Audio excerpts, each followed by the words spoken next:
Сәлеметсіздер ме, құрметті оқушылар, құрметті ұстаздар. Біз бүгін сіздермен бірге Дарын Республикалық ғылыми орталығы ұйымдастырған физика пәні бойынша Республикалық ауылдық олимпиаданың облыстық кезеңі 2025-2026 оқу жылындағы 9 сыныптың теориялық сайысының бірінші есебін талдайтын боламыз. Ендеше кеттік. Бірінші есеп бізде графен жайлы берілген. Графен көміртек атомдарының жазық алты бұрышты құрылымы.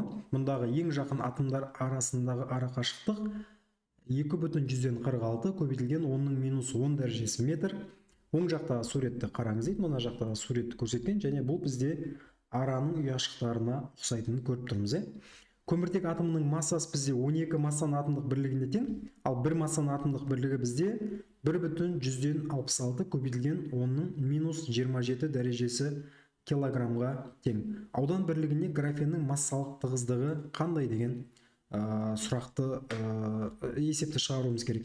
Енді аудан бірлігіне байланысты массаның тығыздығы бізде сигма деген әріппен белгіленеді. Сигманың формуласы m бөлінген s деген формуламен біз осыны анықтауымыз керек. Яғни бір графенге сәйкес келетін немесе жалпы орташасын тапсақ та болады. Біз енді бір графенге сәйкестендіріп шығарайық. Ол үшін біз мына жақта мен сурет дайындап қойдым. Мынау біздің табу керек графенді көк бояумен бояп, ал жан-жағындағы құраушы графендері бірге байланысып тұрады барлығы. Оларды мен сарымен бояп қойдым. Енді осы жердегі бір массаның атомдық бірлігі қаншаға тең? Бізде үлкен m тең болады 12 массаның атомдық бірлігіне тең. Бұл дегеніміз 12 көбейтілген бір массаның атомдық бірлігі қаншаға тең? Бізде 1,166 көбейтілген 10⁻27 дәрежесі килограммға тең. Ал енді екі көміртектің атомдарының арасындағы арақашықтық бізде ол қаншаға тең? А тең 2,146 көбейтілген 10⁻10 дәрежесі метрге тең болады. Енді біз бұл жерден бірінші ауданды табу үшін, аудан бізде 6 бұрыш болғандықтан, 6 бұрыштың ауданын біз бірден есептей алмаймыз да, біз бұны не істейміз? 3 бұрыштарға бөлеміз. Яғни былай біз 3 бұрыштарға бөлейік. Сонда бізде 6 3 бұрыш шығады. 6 3 бұрыш. Бізде енді 6 бұрыштың жаңағы бұрышы, барлық бұрыш 360 градус болғандықтан, оны біз 6 бөлікке бөлген кезде әрбір бұрыш бізде 60 градустан түседі.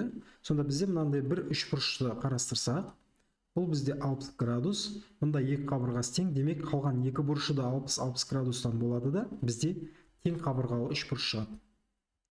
Тең қабырғалы 3 бұрыш пайда болады.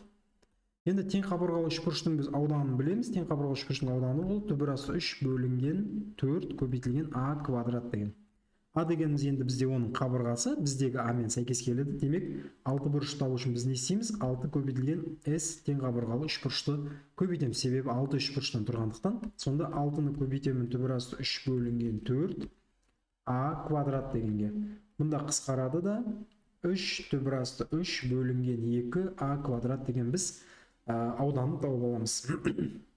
Енді осы ауданды біз былай жасайық. Бірінші ауданды тауып алдық, одан кейін енді біз массасын табуымыз керек. Енді массасын табу үшін біз не істейміз? m тең дейміз да, бізде бір графенде 6 көміртегі атомы тұр ғой, демек 6m тұрады да, бірақ осы 6m бізде осы бір ғана графенге тиісті ма? Жоқ, әрине, ол бір ғана графенге тиісті емес, оның жан-жағындағы құраушыларға да тиісті болып кетеді. Яғни былайдан бір ауданға түсіп тұрған кезде, оның 6 тек қана сол графенге тиісті емес, 6 масса. Оның жан-жағындағы тағы да қоршап тұрған 6 графенге де тиісті болып кетеді. Сонда былай түсіндірейін.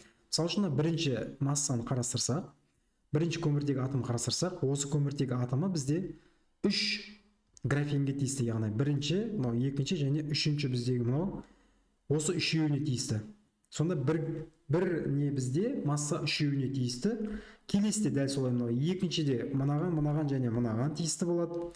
Үшінші тұрған графенде осыған, мынау қалай байланысқан? 3 графенмен ортақ байланысып тұр ғой. Сонда әрбір графеннің массасы бізде 3 графенге тиісті болып тұрды. Міне осындай қатаспен аламыз, және бізде бір графенде 6 болғандықтан 6-ға көбейтеміз бұны. Сонда біздегі графеннің негізгі түсіретін массасы 2m деген массаға тиісті болады. Түсінікті айттым ғой. Енді біз не істейміз? Ары қарай өзіміздің негізгі табу керек шамамызды табамыз, яғни сигманы табамыз. Сигма тең бізде ол m бөлінген s. Яғни m деген бізде 2m-ға тиісті болды. 2m-ға тең болды, ал ауданымыз 3 түбір асты 3 бөлінген 2a квадрат болды.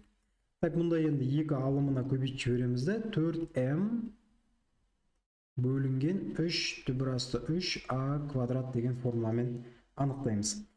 Енді ары қарай жазатын болсақ, бізде 4 массамыз 12 көбейтілген 1,166 көбейтілген 10-ның минус 27 дәрежесі.